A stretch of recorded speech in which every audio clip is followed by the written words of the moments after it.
Mantell.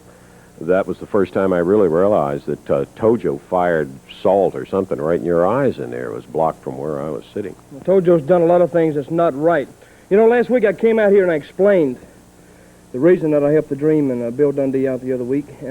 But in so doing, I opened up a whole different avenue of insults and accusations that came from the mouth of Tojo Yamamoto to prove just what an ignorant, stupid man he is. And I don't appreciate remarks that way. Now, I said I was in Vietnam, and I was in Vietnam. And I think any boy who was over there with me thinks about it every day, because I know I still think about it every day. And for 11 months and 27 days, I lay over there in that rat-infested jungle.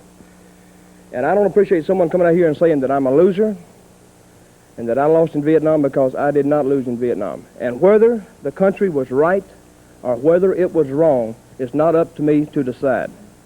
Because I got drafted and it was my duty to go, because I didn't have a lot of money. I didn't know nobody in Canada, so I had to go.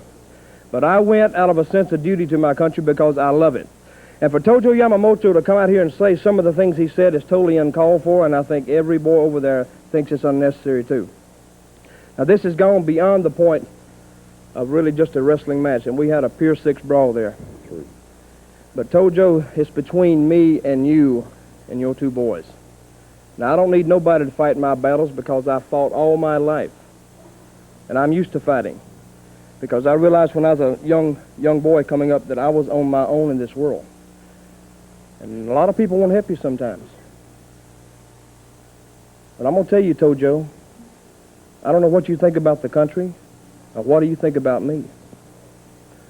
But we're going to straighten you out one way or the other. Because I've been on both sides of the fence, Lance Russell, and I know how to straighten people out.